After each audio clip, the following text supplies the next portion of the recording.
Mesdames et messieurs, je vais commencer par la vraie question, c'est quelles sont pour vous les raisons principales pour lesquelles les femmes, les jeunes femmes et les plus âgées doivent intégrer le secteur de la tech? Quel message avez-vous envie de partager avec tous nos auditeurs? Olivier, vous êtes, on va commencer par vous, hein, parce que vous Merci, êtes oui. des grandes compagnies de la tech mondiale. Et puis, Olivier, c'est vrai que vous êtes un de nos premiers partenaires, hein, depuis le début du think tank Agir pour l'égalité. L'année dernière, vous aviez pris des engagements à l'UNESCO pour essayer d'embaucher et d'attirer encore plus de femmes chez Salesforce. Alors, quel est le bilan à date? Où en êtes-vous? Et qu'est-ce que vous avez fait? Oui, alors bonjour Valérie. J'espère que vous m'entendez bien. Très bien, Olivier. Donc, en effet, c'est un long combat que nous avons décidé de mener et qui n'est pas fini. La question, c'est pourquoi? En fait, je pense que la première raison, c'est que c'est une énorme opportunité, la tech, parce que la tech est créatrice d'emplois aujourd'hui, d'emplois. Mais attention, pas uniquement d'emplois de codeurs ou de codeuses, d'emplois diverses et variés sur des tas de rôles, des tas de métiers dont certains ne sont pas encore créés. Donc, un énorme vivier, une énorme opportunité pour créer de l'emploi. La deuxième raison majeure, c'est qu'en dehors de l'entreprise, la parité, elle n'est pas exactement là, mais il y a plus de femmes que d'hommes en dehors de l'entreprise. Il n'y a aucune raison pour qu'il n'y ait pas plus de femmes que d'hommes dans le monde de l'entreprise. Et en fait, cette diversité amène de l'efficacité. C'est sans doute une raison majeure. La diversité amène de l'efficacité parce que les gens en respect, qui osent exprimer leur opinion et qui ne sont pas discriminés, en fait, amènent de l'efficacité aux réunions, amènent de l'efficacité au business. C'est les raisons majeures. Alors oui, on avait pris des engagements l'an dernier à l'UNESCO. Un engagement, par exemple, c'est de former mieux nos salariés, parce que je pense qu'il y a un véritable devoir et de formation de tout le monde, y compris de nos employés. Comment faire pour qu'on ait plus de candidates? Parce que si on n'a que des candidats, ça va être difficile d'embaucher des candidates, par exemple. Donc, ça se travaille partout, mais ça se travaille aussi beaucoup chez nous. Donc, on a, nous, tenu notre engagement. On a créé des cours pour permettre à tous nos managers de bien comprendre les bénéfices d'un management et d'un recrutement inclusif.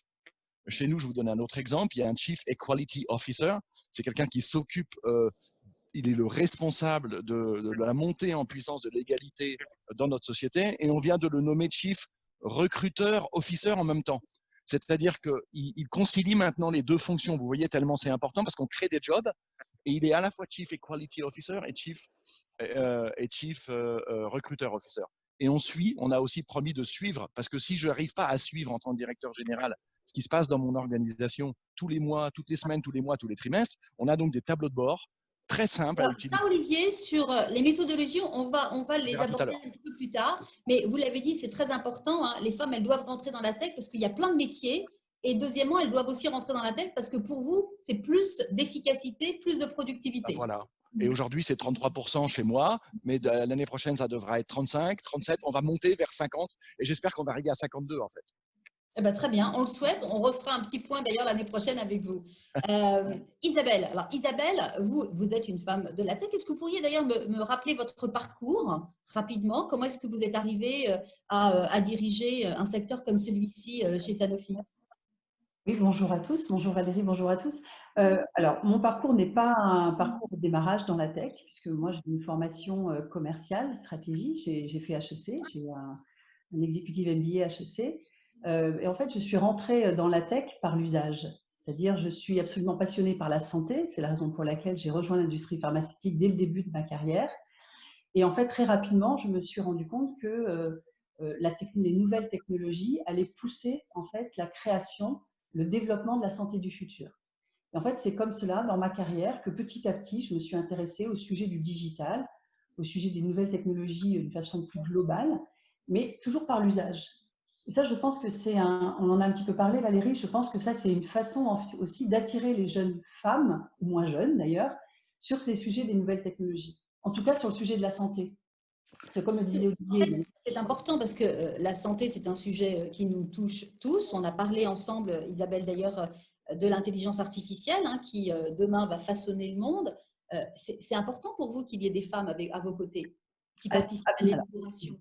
de C'est tout le absolument essentiel qu'il y ait des femmes à mes côtés. D'ailleurs, la moitié de mon équipe est composée de femmes et j'en suis très fière.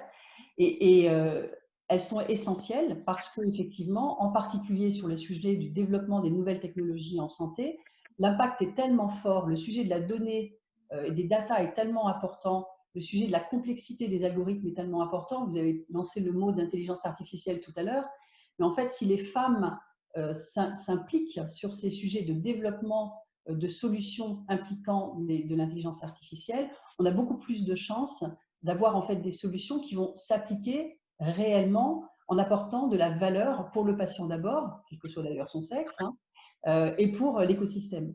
Le risque, sinon, c'est d'engendrer un certain nombre de biais qui pourraient être très néfastes en fait pour l'ensemble de la société. Et Isabelle, pourtant, les chiffres sont assez inquiétants, hein, puisqu'on voit que simplement 9% des startups de la tech eh bien, destinées à la santé sont fondées par les femmes. Donc, elles restent quand même encore très en dessous de ce qui devrait être. Alors que vous venez de le dire très justement, c'est très important que les femmes contribuent à la création de programmes destinés à la santé et donc à 50% de l'humanité, nous les femmes. Alors, à mon sens, là, il y a deux sujets en fait. Il y a effectivement le sujet de la tech qui en est un. Mais j'allais dire, on se rajoute un problème qui est le sujet de l'entrepreneuriat. Et ça, peut-être que Julie en parlera, puisqu'elle elle est en contact avec beaucoup de startups et donc elle se rend bien compte, comme nous tous, qu'il y a finalement assez peu de femmes. Là, je pense qu'on additionne en fait les problématiques. Donc, il y a un problème Vous pouvez dire, par exemple, chez Sanofi, vous avez combien de femmes aujourd'hui qui travaillent dans votre département et combien sont des programmeurs ou des programmeurs, comment on dit, programmeuses, programmatrices, Les codeuses. des codeuses. codeuses.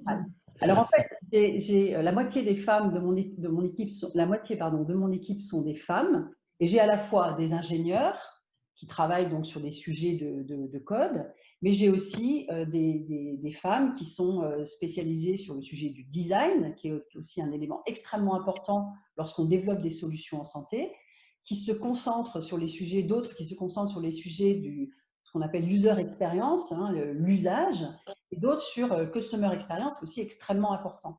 En fait, il y a se dire qu'il y a de nombreux métiers qui en fait intéressent le sujet de la tech et pas uniquement être codeuse. Je pense que c'est aussi ça qui est important de passer comme message aux femmes qui n'osent pas finalement peut-être se lancer sur les sujets de la tech parce qu'il y a cette espèce de connexion qui est faite entre tech et code.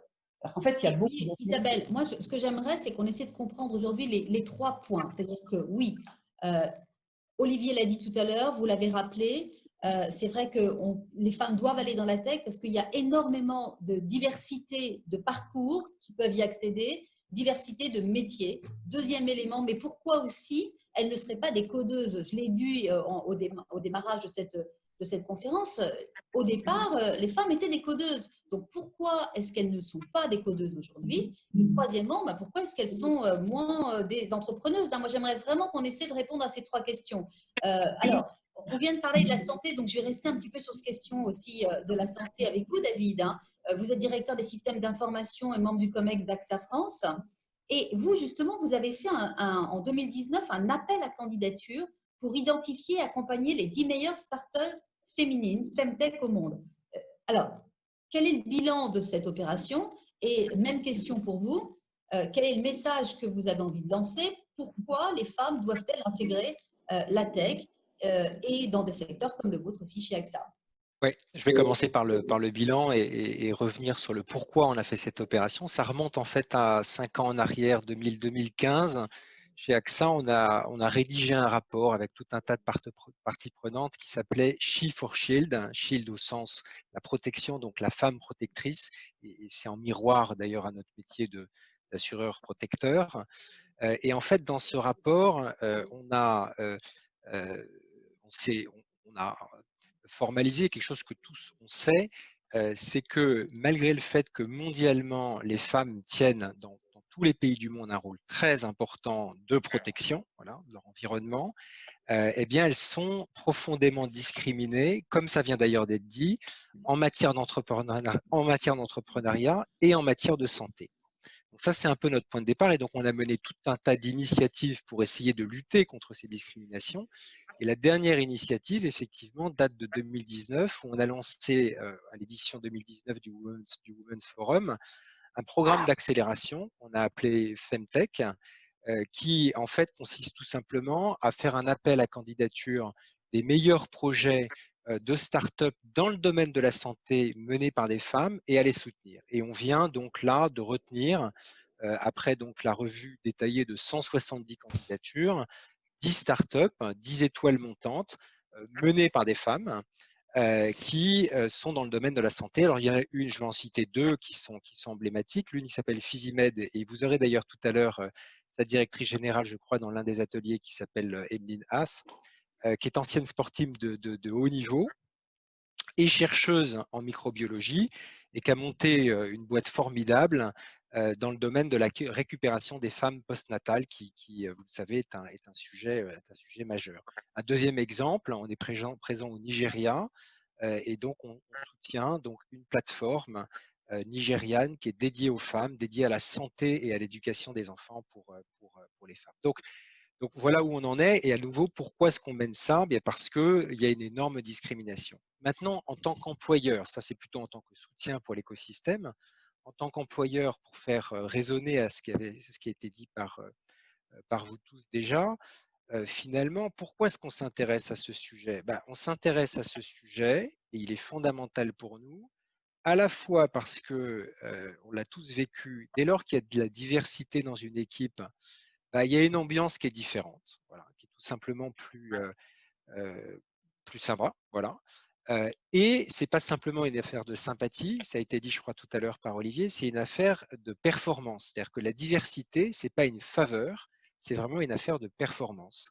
Et je vais prendre un exemple. Dans mon comité de direction, il y a quelques années, quand je l'ai pris, il y avait pour 10 hommes, il y avait une femme. Aujourd'hui, il y a 3 femmes pour 4 hommes. Et en fait, qu'est-ce qu'on ressent? Eh bien, on ressent que tout de suite, les débats, quand on doit prendre des décisions, sont plus du tout les mêmes. Plus du tout les mêmes. Il y a tout un tas de nouvelles perspectives qui sont apportées. Les recrutements, ce qu'on fait, on pourrait y revenir tout à l'heure, ne sont plus du tout les mêmes. Le niveau d'écoute, le niveau de courage, c'est pas que les hommes n'ont pas d'écoute ou n'ont pas de courage, mais ils ont un niveau d'écoute, ils ont un niveau de courage qui n'est pas le même, qui se situe différemment. Et d'ailleurs, par ailleurs, pour finir, ça amène une autre diversité, qui est de la diversité, par exemple, des jeunes, ou tout autre, qui fait que l'équipe au global se sent mieux et est plus performante. D'accord. Donc, vous dites en fait que c'est bon pour l'entreprise. C'est aussi un vivier d'emploi. Alors, c'est par ailleurs, évidemment, ça aussi, ça a déjà été dit, je vais le redire peut-être un peu différemment. Clairement, on vient de le vivre avec cette crise sanitaire. La technologie, elle est au cœur de absolument tout. Enfin, imaginons ce confinement sans technologie.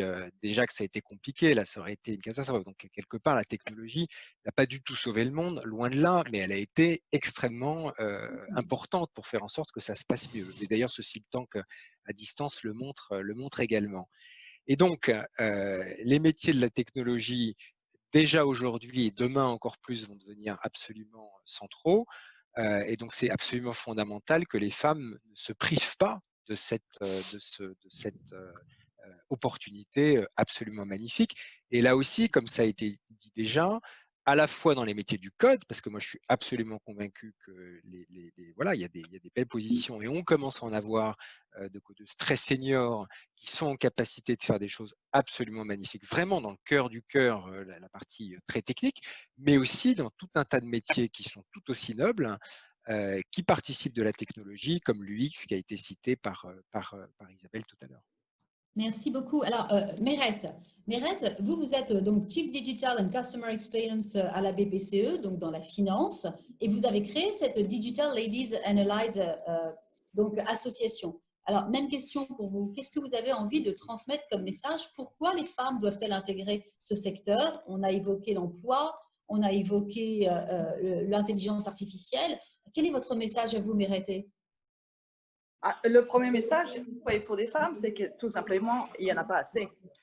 Nous avons aujourd'hui déployé, enfin on entendait tous les arguments, je rejoins totalement l'argument de la performance pour plusieurs raisons.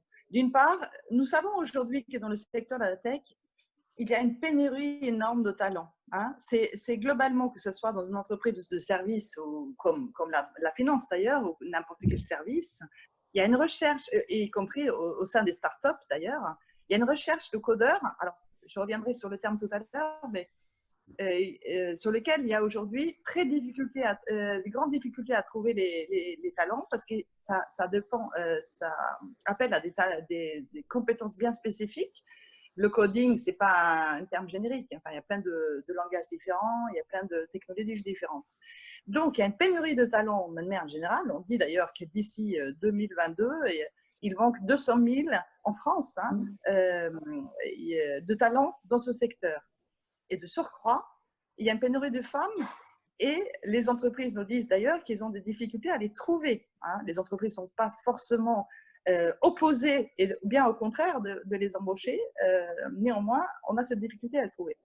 Alors, je rejoins totalement, je voulais appuyer un point, puisque je viens effectivement de la finance. Juste pour accueillir Christiane Ferralchou, qui nous a rejoint. Merci beaucoup d'être avec nous et je te laisse terminer, Mérété, bien sûr. Oui, alors juste sur la dimension performance, et comme je viens de la finance, je vous demande, vous apporter un éclairage, par exemple, vous voyez, une banque comme Goldman Sachs. Goldman Sachs, on ne va pas dire que c'est des petits joueurs. Hein. Il faut savoir qu'ils ont décidé, et ça va se mettre en force là au mois de juillet, de arrêter l'opération d'introduction en bourse de sociétés dans lequel il n'y a pas au minimum une femme dans le conseil d'administration. Pourquoi?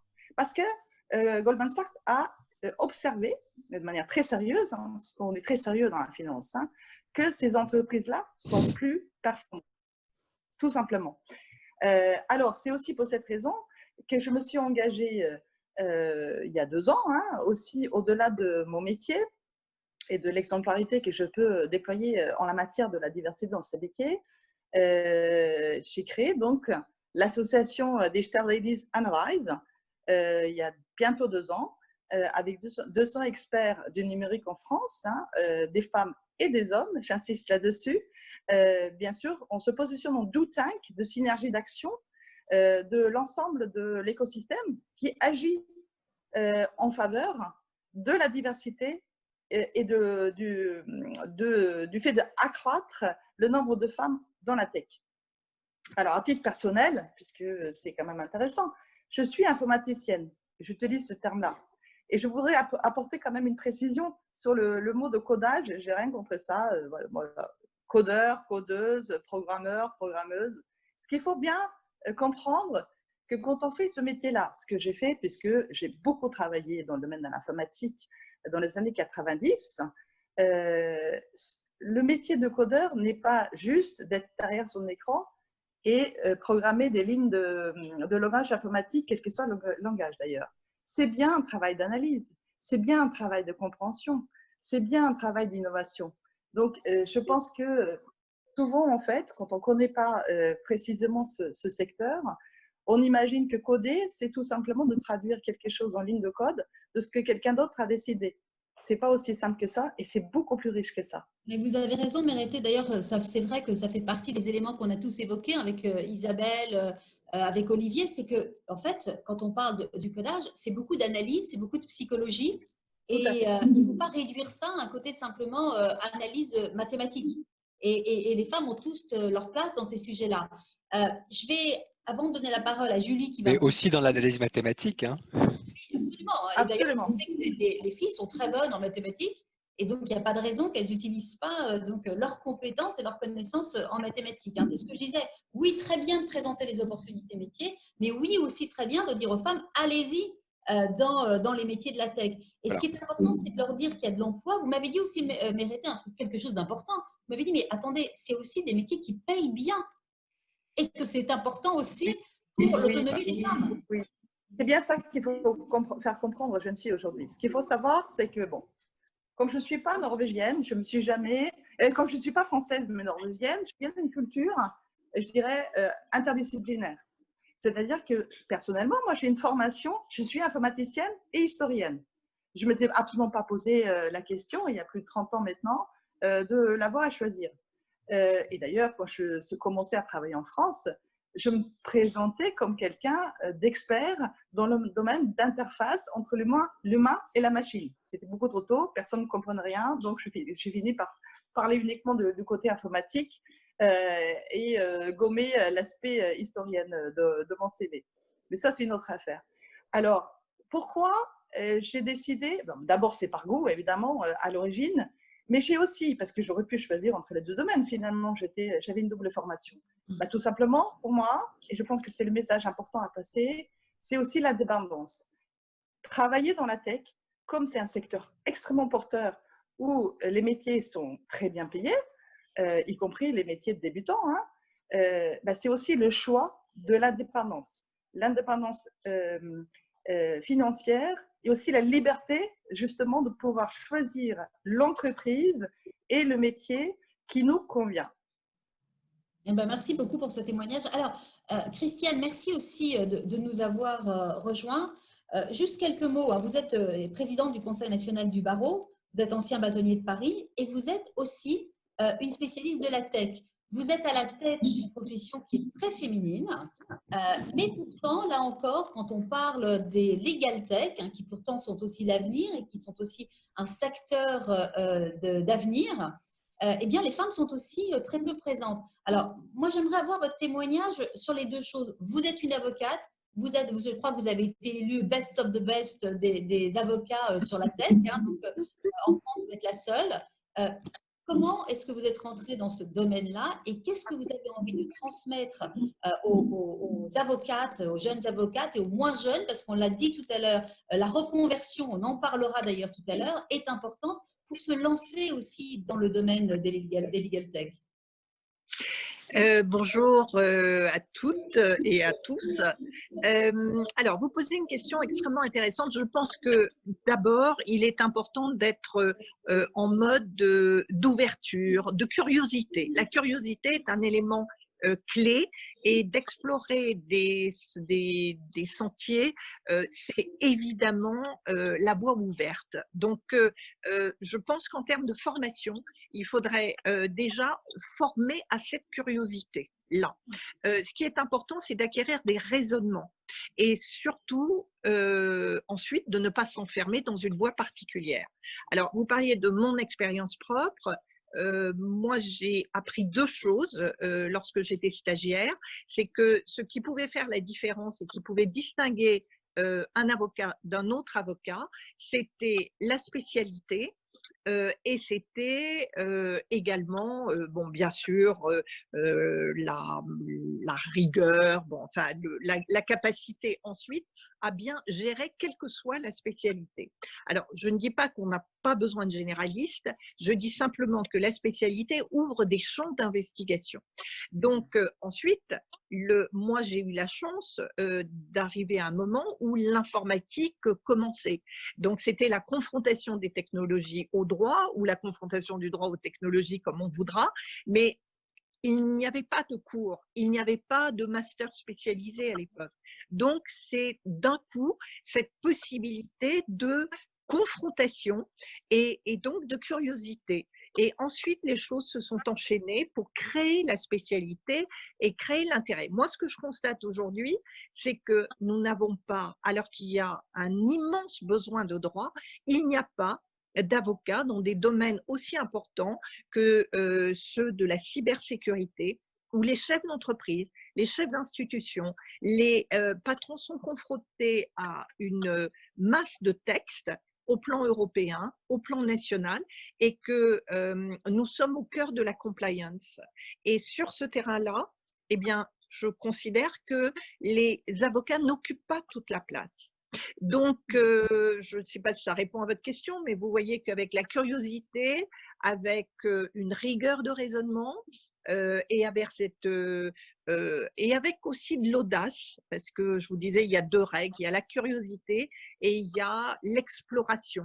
C'est vrai qu'aujourd'hui, je rencontre de jeunes avocates qui sont prêtes à apprendre à coder pour s'intéresser au monde de demain. Et le monde de demain, il va se faire à travers les algorithmes. Donc, notre capacité à être présent sur ce terrain-là est absolument déterminant.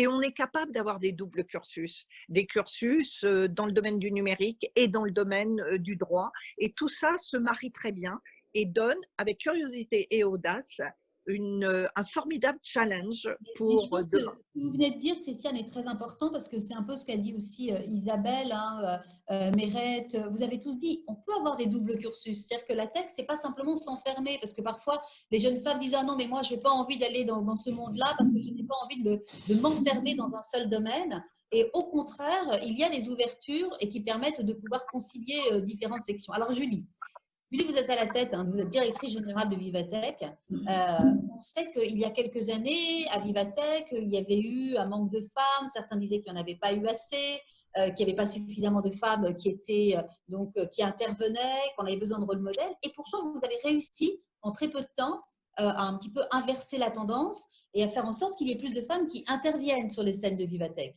Alors, là encore, pourquoi c'est important qu'il y ait des rôles modèles? Pourquoi c'est important qu'un grand salon comme le vôtre puisse être une vitrine des opportunités pour les femmes dans la tech? Et quel message avez-vous envie d'envoyer pour dire aux femmes venez et incorporez ce métier de la tech? Alors, dès le début, effectivement, on a constaté qu'il y avait trop peu de femmes dans le secteur de la tech et des startups. Vous rappeliez les chiffres. Il y a moins de 10% de femmes à la tête des startups en France. Et si on avait suivi un petit peu la pente naturelle dans le recrutement de nos speakers, on aurait eu 90% d'hommes et 10% de femmes, ce qui clairement n'allait pas. Donc dès la première année et encore plus dès la deuxième année, on a été très clair et très direct. On a mis en place des quotas. Et franchement, moi, je suis assez convaincue que, en tout cas, au démarrage, il faut passer par là. Et donc, on a dit, OK, dès la deuxième année de Vivatech, on veut qu'il y ait au moins 40% de femmes speakers on stage. Donc, ça veut dire accepter, parfois pour certaines startups, puisqu'il y a un déficit de femmes à la tête de ces startups en tant que CEO ou fondateur, de ne pas faire intervenir le CEO ou le fondateur, mais de faire intervenir quelqu'un, une femme du comité de direction ou une femme brillante qui n'est peut-être pas la numéro 1, en tout cas sur le papier, et qui n'est pas celle qui a fondé la boîte, mais de révéler ces talents-là. Et parce que je pense que c'est fondamental, effectivement, d'avoir des rôles modèles de femmes qui ont créé leur entreprise, qui ont progressé de manière exceptionnelle dans une entreprise, qui innovent dans la santé de manière exceptionnelle. Parce que la tech, ça doit être un vecteur d'inclusion. La tech, demain, ça va, et les startups en particulier, en 2020, ça devait créer 10% des emplois. Bon, crise du Covid étant passée par là, je n'ai pas de mise à jour de ce chiffre. Mais ça devait représenter 10% de la création des nouveaux emplois en France. C'est énorme.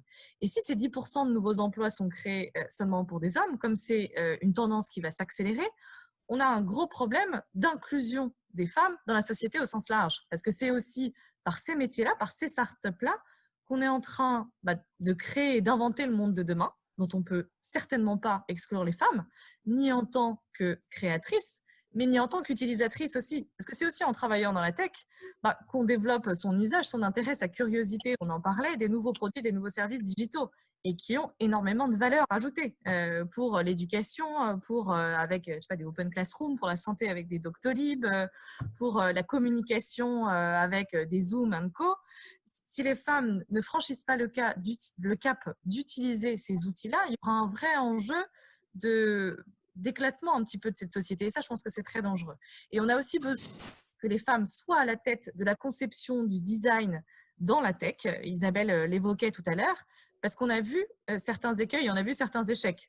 Des portables qui étaient beaucoup trop grands pour tenir dans la main des femmes, des systèmes de soins qui n'étaient pas du tout adaptés aux femmes. La NASA, qui à un moment a dû décaler un de ses lancements parce qu'il n'y avait pas de combinaison qui était à la taille des femmes, alors que ça devait être le premier vol 100% féminin. En fait, il y a plein d'exemples qui montrent que si côté ingénieur et si côté développement au départ, il n'y a pas eu un design qui a aussi été pensé par des femmes.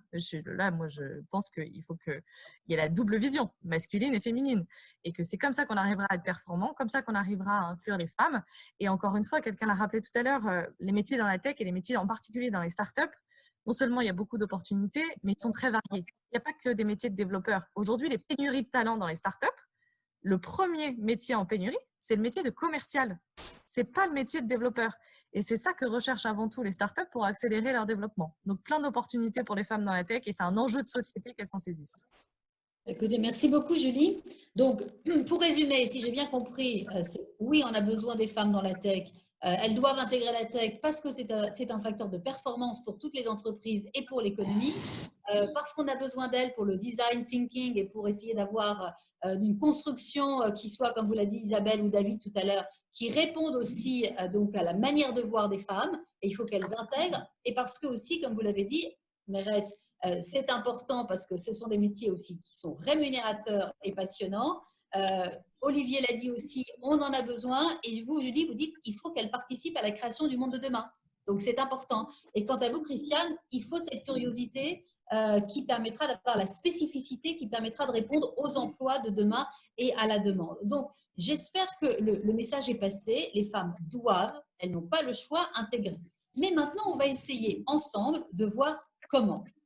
Comment? Parce qu'il y a deux éléments. C'est comment est-ce que les femmes, on va les susciter des vocations, mais comment aussi on va faire en sorte que les grandes entreprises créent des environnements favorables pour que les femmes non seulement aient envie de venir, mais de rester. Parce qu'un des chiffres les plus perturbants, c'est qu'on s'aperçoit que les femmes, déjà, elles sont peu nombreuses à intégrer les grands secteurs de la tech, mais qu'en plus, elles n'y restent pas parce qu'elles ne se sentent pas bien à l'intérieur des entreprises, parfois parce qu'il y a du sexisme, d'autres fois c'est parce que justement elles sont tellement minoritaires qu'elles ne se sentent pas à l'aise et elles quittent ce secteur de la tech.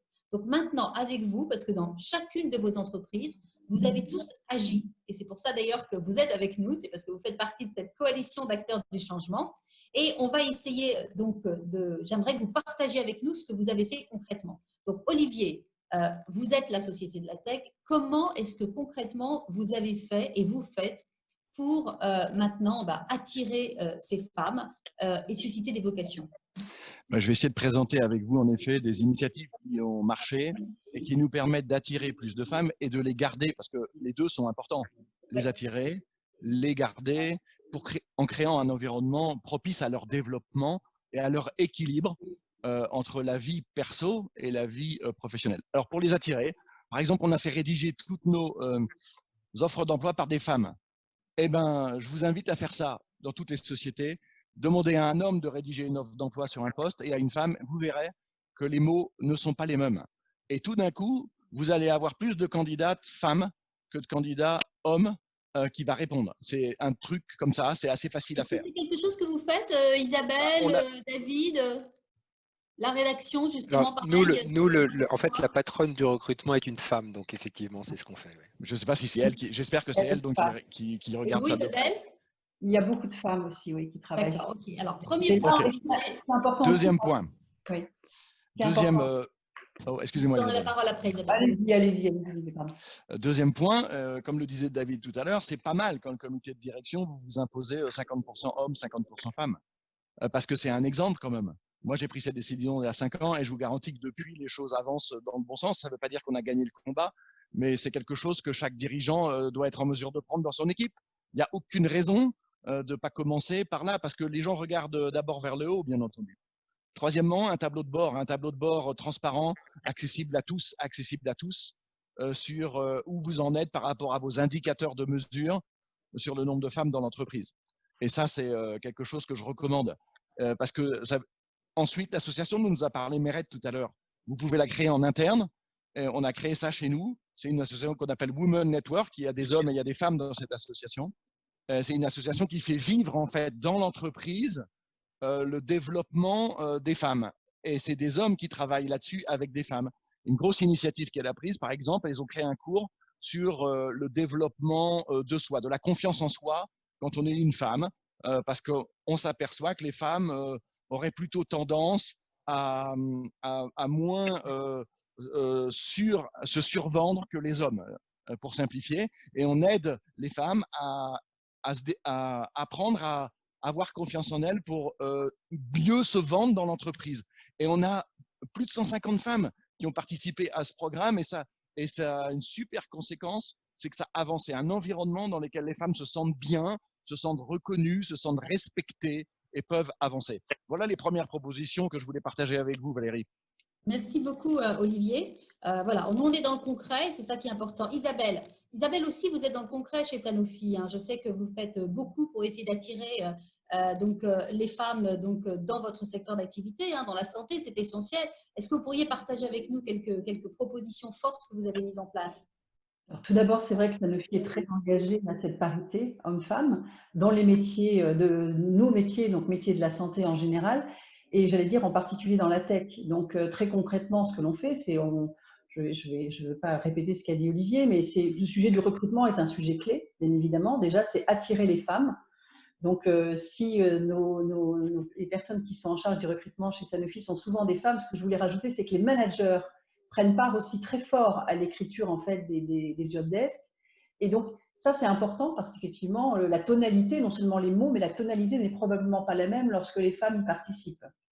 Et puis après, il y a la question du choix, c'est-à-dire savoir décider aussi parfois, y compris lorsque vous avez un très expert homme et une très haut potentiel moins expert femme, parfois quand on est manager, prendre le risque d'une certaine façon aussi, parce que c'est aussi un risque, mais qu'il faut prendre pour l'entreprise et pour la société, de prendre plutôt la jeune femme à fort potentiel plutôt que l'homme déjà très expert parce qu'il a suivi ce cheminement dit nouvelle technologie que n'a pas forcément suivi la femme.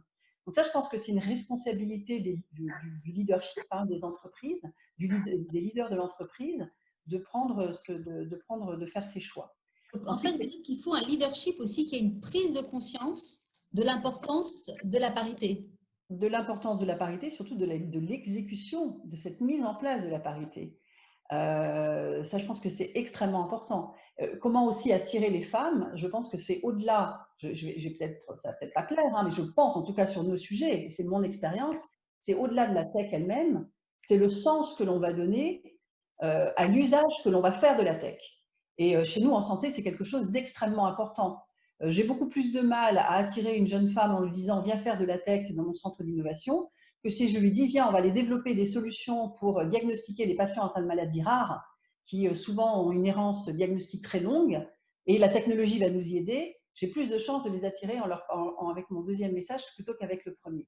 Donc ça, je crois que c'est aussi extrêmement important, c'est le sens que l'on donne en fait à l'usage des nouvelles technologies, en tout cas c'est le cas en santé, mais j'imagine que ça doit être le cas dans d'autres domaines. On a parlé tout à l'heure de l'éducation, si on parle d'écologie aussi, j'imagine que si on se projette dans le futur de ces domaines, où la technologie est de toute façon extrêmement prégnante, on a probablement plus de chances d'attirer les jeunes femmes. En tout cas, encore une fois, c'est basé simplement sur mon expérience. Et puis, un autre élément que je vois que tous les autres intervenants ont l'air d'être d'accord avec vous, parce que je vois des points de tête. Je confirme, nous confirmons, je suis sûr. D'accord.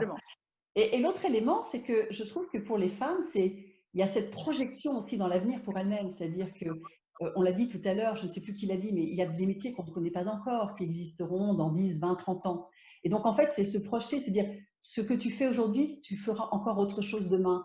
Et ça, je trouve que c'est une jolie histoire à raconter, c'est une jolie projection. On sait que les femmes, dans leur parcours de vie, leur parcours professionnel, parce qu'elles ont des enfants, dans certains cas, s'arrêtent, reprennent. Elles savent qu'elles pourront reprendre avec d'autres choses qui vont pouvoir se présenter à elles. Et ça, je trouve que c'est assez engageant dans un parcours de Mais femme. Isabelle, est-ce que vous pourriez me donner un petit peu des chiffres? Donc, vous dirigez votre équipe. Vous avez combien de femmes dans votre équipe aujourd'hui? La moitié de mon équipe sont des femmes. Ça, c'est des éléments importants parce que, comme je l'ai dit tout à l'heure, beaucoup de femmes se disent « Oui, mais je ne veux pas aller dans un milieu où je serais très minoritaire. » Aujourd'hui, vous leur dites « Mais non, venez, on arrive à avoir des équipes qui sont quasiment paritaires. » Et on a abordé quelque chose d'important avec vous pendant la préparation, c'est qu'on avait parlé des nouvelles compétences à valoriser. Est-ce que vous pourriez m'en dire quelques mots là-dessus? Les nouvelles compétences, oui, les tas de compétences en fait, à valoriser sur les sujets que nous abordons. Ce que l'on va rechercher, en fait, c'est des femmes qui connaissent les nouvelles technologies, mais surtout des femmes qui connaissent, en fait, quand on s'intéresse à nos sujets, au parcours de soins, des femmes qui savent faire le lien également avec tous les sujets de l'usage. On en a déjà parlé tout à l'heure. On a toutes ces questions aussi qui sont liées vous en parlez beaucoup mieux que moi, madame, sur les sujets du légal, en fait, avec le sujet de la data, les sujets de l'éthique aussi, c'est un sujet que nous, on aborde dans le sujet, l'éthique by design, dès lors qu'on développe une solution digitale. Donc, en fait, il y a des compétences qui sont très multiples. En fait, pour réussir des solutions digitales, data en santé, on a besoin d'une pluridisciplinarité qui est absolument phénoménal. On fait appel à la R&D, on fait appel au médical, on fait appel à la data, on fait appel à la tech elle-même, on fait appel au légal. Et en fait, tout cela permet de véritablement s'inscrire dans une démarche dite nouvelle technologie en santé. D'accord. Donc, Isabelle, ce que vous dites, c'est pour attirer les femmes, le recrutement, mais aussi la communication sur le sens donné dans la tech et donc sur l'importance des différentes qualités et compétences qui sont nécessaires. Alors, David, c'est aussi des éléments qu'on abordait avec vous. Je sais que chez AXA, vous faites aussi beaucoup pour essayer donc d'attirer des femmes. Vous avez mis en place des procédures. Est-ce que vous pourriez nous les décrire, partager avec nous vos bonnes pratiques et peut-être commencer par nous dire aussi chez vous combien vous avez de femmes actuellement dans vos équipes de tech? Alors, je commence effectivement par quelques chiffres. D'abord, ce que je veux dire, c'est que, mais je crois que tout le monde l'a dit explicitement ou implicitement, il faut être sur tous ces sujets très, à la fois avoir une volonté farouche et en même temps être très humble parce que on est, Parce que je les pense, chiffres ne sont pas au bons. début du chemin. Quand on regarde les chiffres aujourd'hui sur les métiers vraiment très tech, c'est-à-dire le cœur, au sens codeur, codeuse, comme vous l'avez dit tout à l'heure, on est autour de 25%. Quand on regarde l'environnement plus large digital, on est plutôt autour de 35%. Quand on regarde les équipes parmi, par exemple, toutes les équipes qui travaillent sur la technologie chez AXA, qui sont des influenceurs forts, on a créé des équipes qu'on appelle des catalyseurs, qu'on choisit non pas sur la base des galons, c'est-à-dire du grade, enfin de leur niveau hiérarchique, mais de la qualité du travail qu'ils font et du niveau d'influence qu'ils ont autour d'eux. Et on a choisi ces gens, on les a appelés les catalyseurs, on en fait une promotion tous les ans, et on leur donne la possibilité d'influencer et de bouger l'entreprise. Et bien, quand on regarde les catalyseurs, on a 40% de femmes. Voilà, donc c'est pour vous donner un peu quelques chiffres, ce qui montre que on crée une dynamique. Alors, qu'est-ce qu'on fait après concrètement? Ben, ça, c'est une première action. C'est d'arriver à faire à la fois du fond et de la communication. C'est-à-dire qu'il n'y a rien de pire que de faire que de la com, mais il faut marier la communication et le fond. Et donc, un premier élément de fond, c'est cette initiative des catalyseurs dans lesquels les femmes ont une importance considérable, je l'ai dit avec ce chiffre de 40%. Un deuxième élément de fond, ça a été dit tout à l'heure par plusieurs d'entre vous déjà, c'est le comité de direction. Donc, aller vers la parité au comité de direction chez nous, donc 3 femmes pour 4 hommes. Un troisième élément de fond, alors là, c'est surplombant dans toute l'entreprise, c'est créer un environnement dans lequel on va débusquer les éléments qui font que, parce que traditionnellement l'entreprise était plutôt masculine que féminine, il y avait tout un tas de biais cognitifs qui faisaient que l'environnement était défavorable aux femmes. Et comment vous avez fait pour justement répondre à ça? Alors déjà, donc, on a monté toute une formation pour tout le monde sur les biais cognitifs. Ça, c'est un point important. Tous vos managers, tous vos employés ont fait une formation là-dessus? Tout à fait, on a une possibilité absolument tout le monde a cette possibilité de se former en ligne sur ce sujet. On a un programme… Pardon ? Je dis c'est pas mal, je trouve que ça me paraît intéressant. Oui, c'est très intéressant. On a un programme qu'on appelle le programme Tandem, qui consiste à accompagner, ça aussi ça a été dit tout à l'heure, des jeunes femmes, ou moins jeunes d'ailleurs, c'est plutôt une question de potentiel, et on se rend compte que là aussi il y a des biais, mais dans l'autre sens, que parfois elles s'auto-limitent. Et donc là, on essaye de les aider à dépasser ça. Et d'ailleurs, on a ouvert maintenant ce Tandem programme aux hommes, de façon à être là aussi dans la parité. Donc voilà un certain nombre d'actions qu'on mène donc sur les gens en place. Et puis après, on a le recrutement. Alors là, sur le recrutement, je rejoins ce qui a été dit tout à l'heure, essayer de faire en sorte d'attirer au maximum, en prenant en compte les contraintes, la réalité. Peut-être tout à l'heure, on va parler des écoles, parce qu'il y a quand même ce sujet, c'est que dans les écoles d'ingénieurs, beaucoup ici autour de la table en ont fait, et la réalité, c'est que c'est très masculin. Donc, en prenant en compte cette réalité, au maximum d'attirer des femmes, et là, on est à peu près à un recrutement sur 3 aujourd'hui qui est un recrutement féminin. Et je peux peut-être du coup, si vous voulez, parler de ce qu'on fait dans les écoles. Vous voulez que je le fasse là ou plus tard? Je vous laisse.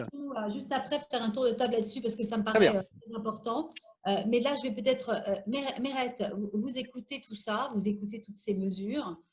Et pourtant, encore une fois, moi, je veux rappeler, les chiffres sont très mauvais. Les chiffres sont très mauvais. On a l'impression qu'il y a énormément de gens qui essaient de faire avancer les choses, et ça ne bouge pas. Alors, vous, dans votre association, qu'est-ce que vous faites? Et concrètement, qu'est-ce que vous proposez pour faire en sorte qu'il y ait plus de femmes qui intègrent le secteur de la tech? Alors, tout d'abord, je pense que quand on parle de responsabilité sur le sujet, je pense que c'est le sujet de la responsabilité et de l'exemplarité est essentiel. La responsabilité, ça commence par nous, d'accord? Ça commence déjà par s'occuper de son propre destin. Aujourd'hui, on sait, c'est une étude de World Economic Forum, que sur les enfants qui rentrent à l'école aujourd'hui, 65% vont travailler dans un métier qui n'existe pas encore. Ce qui est sûr, c'est qu'ils vont tous cocher d'une façon ou d'une autre la case tech. Pour nous, qui sont un peu plus âgés, il n'y a pas d'âge limite à comprendre ce qu'est la tech. Donc, je pense que le premier élément, c'est vraiment qu'est-ce que moi-même, je peux faire pour me former.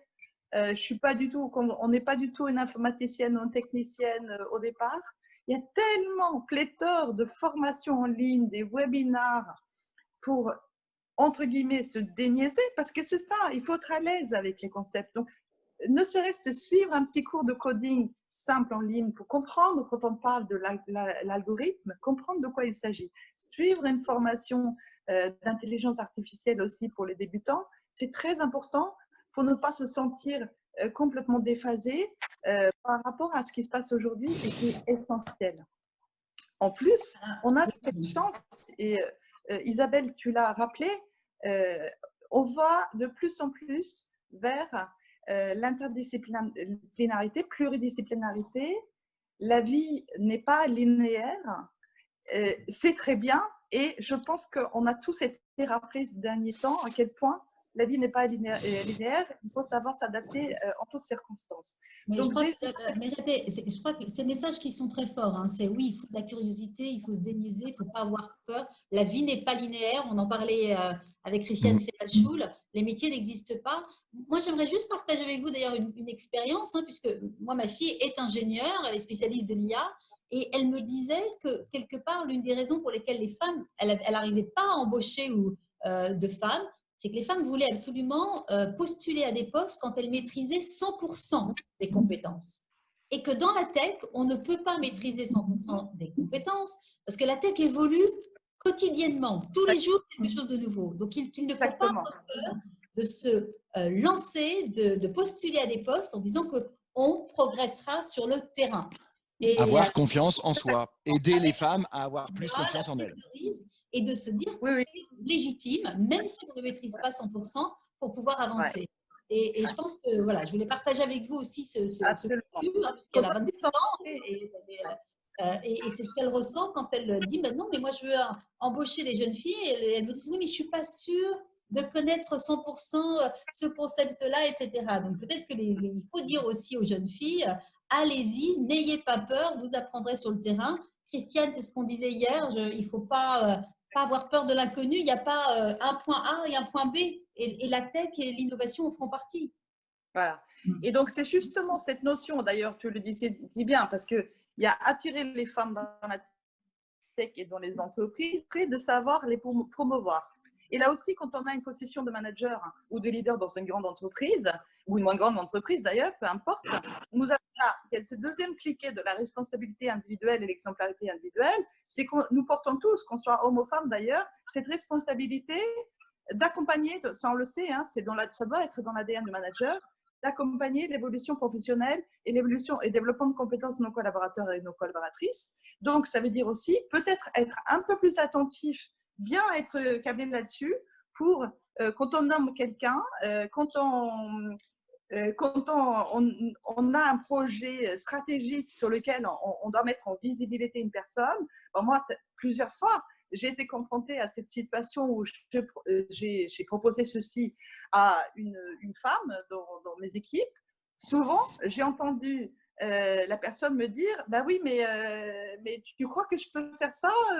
Je n'ai pas fait ça avant, ou effectivement, je n'ai pas forcément toutes les compétences. Et là, la réponse est simple. On va en Vous parler dites, avec l'éducation tout à l'heure, Mérette, voilà, absolument. Alors, exactement. Julie, Et là, vous avez vous dites, entendu… si je te nomme, c'est que moi, j'ai confiance. Pour donner Absolument. confiance, pour que quelqu'un puisse avoir confiance en soi, il faut aussi Il faut donner la accorder confiance. la Oui, confiance et le dire.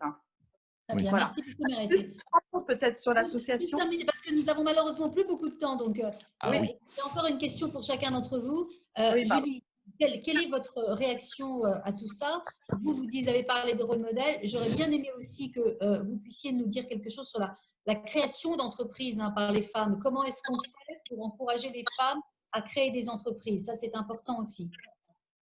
Avec plaisir. Donc, il y a effectivement la question des rôles modèles dont on a déjà pas mal parlé, fondamentale, se dire que c'est possible, il y en a d'autres qui l'ont fait avant moi. À Vivatech, on a pris une mesure très simple qui est celle du quota de speakers, 40% dès la deuxième année, 50% très rapidement. La deuxième, et qui je pense est très spécifique au monde de la création, aux startups, c'est l'accès au financement. Les startups aujourd'hui, elles ont encore énormément besoin d'avoir accès à des fonds, avoir le soutien des capital risqueurs pour se développer. Or, aujourd'hui, il n'y a que 8% d'investisseurs qui sont des femmes. Et ça crée un énorme biais parce qu'en fait, on se rend compte que les femmes ont un peu plus tendance que les hommes à investir dans des boîtes portées par des femmes et les hommes ont plus tendance à investir dans des boîtes portées par des profils qui leur ressemblent. Enfin, c'est le côté un peu du mimétisme. On va chercher à investir et à faire confiance à quelqu'un qui nous ressemble. Donc, il y a une charte qui a été lancée il y a quelques semaines par plusieurs fonds d'investissement français et qui commence à faire des émules. Qui vise encore à fixer des quotas. Et je pense que c'est fondamental parce qu'aujourd'hui, si on regarde, il n'y a que 5% des fonds levés qui complètent des projets dirigés par des femmes. Donc, elles sont sous-financées. Du coup, elles ont moins accès à des perspectives d'accélération. Et du coup, à la fin, on a moins de femmes qui sont à la tête de ce qu'on appelle les licornes, les boîtes valorisées plus de 1 milliard ou des boîtes qui ont des trajectoires à très, très forte croissance. Si on regarde le classement qui avait été publié l'année dernière par Cédric O, qui est le Next 40, qui était là pour identifier les 40 pépites de la tech française qui ont le plus gros potentiel d'accélération. Il y avait une femme. Oui. Enfin, il y avait une femme dans le classement. Il y avait une femme, une boîte qui était dirigée par une femme.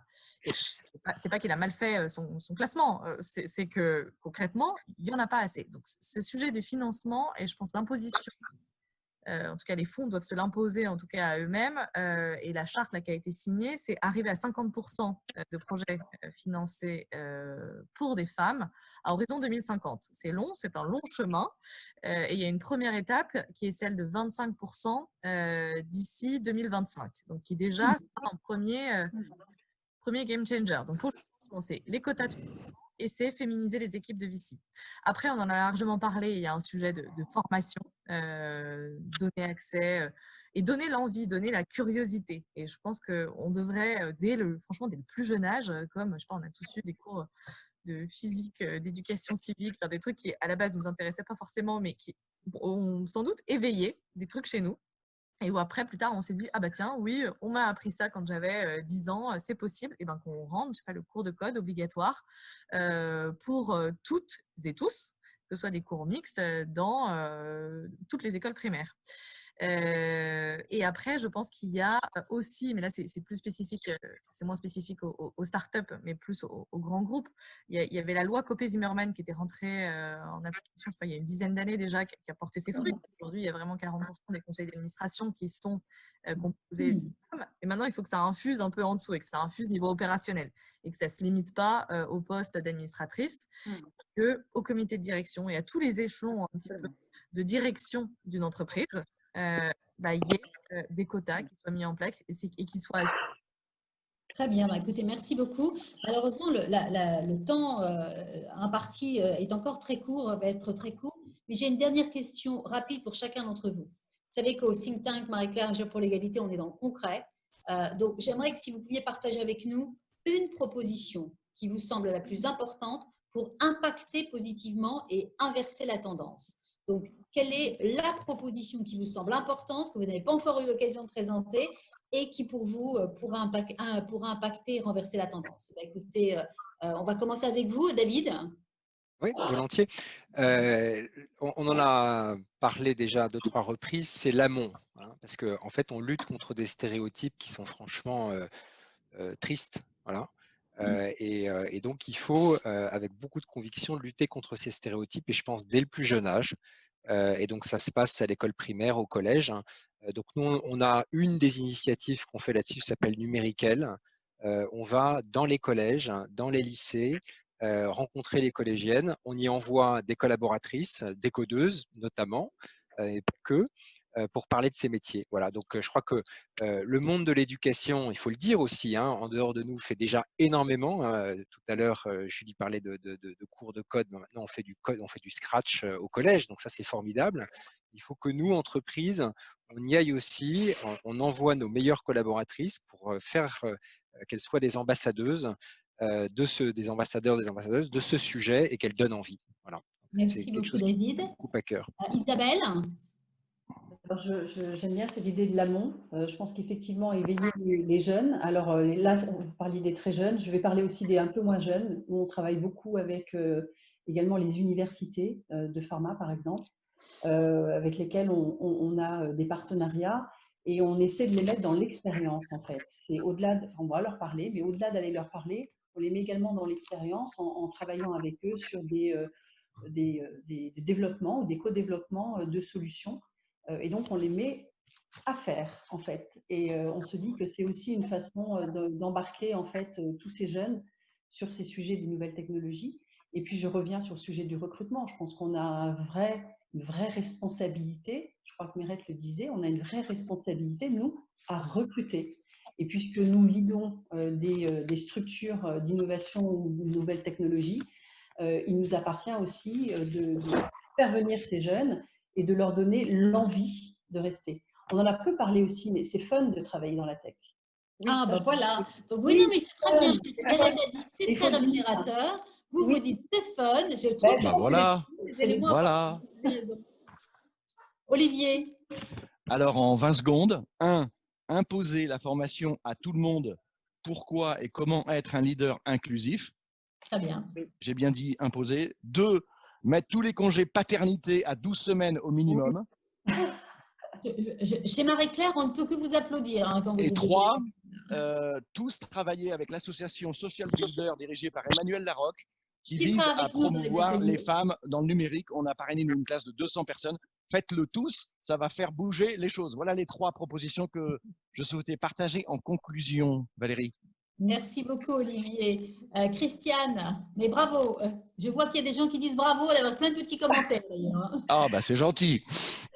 Alors, première proposition, imposer une formation sur le thème de l'égalité à tous les élèves avocats, garçons et filles, en termes d'égalité. 2, positionner le principe d'égalité dans tous les règlements. Nous avons intégré ça à l'article 1 de notre règlement national, mais poser cela en règle absolue.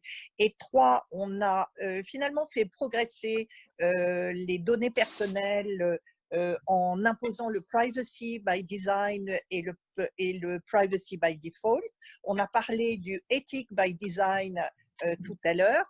Pourquoi ne pas créer le concept de l'égalité by design ou by default, de manière à ce que l'égalité s'impose très naturellement. Merci beaucoup. Mérette?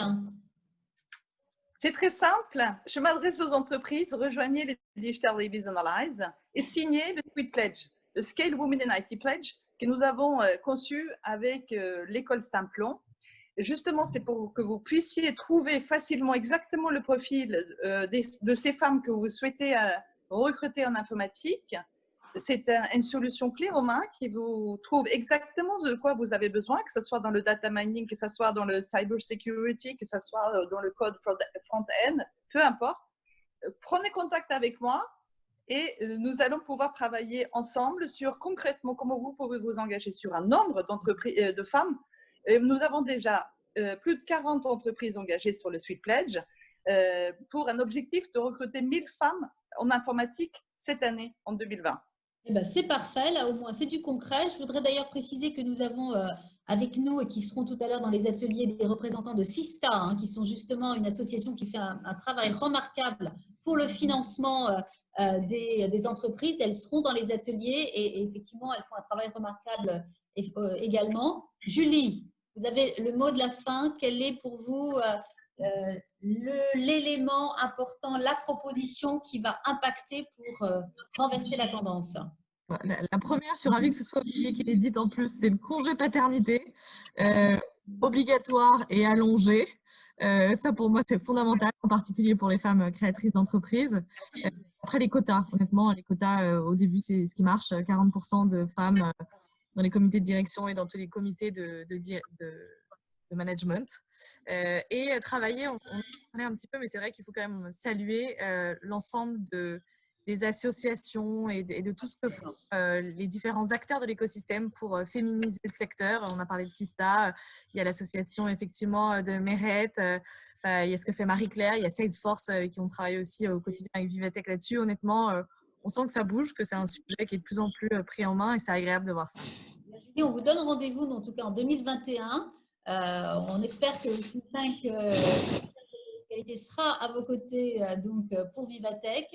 Je crois que j'ai donné la parole à tout le monde. Oui, je voudrais vous remercier, vous dire effectivement que même si vous n'avez pas la possibilité de prendre un café comme on le fait d'habitude chez Salesforce, nous vous enverrons l'intégralité des propositions qui seront élaborées tout à l'heure. Nous vous mettrons en contact avec tous les représentants d'associations qui sont très nombreux à nous écouter et qui vont participer aux ateliers tout à l'heure pour que vous puissiez, avec nous, continuer à agir concrètement et impacter pour renverser la tendance.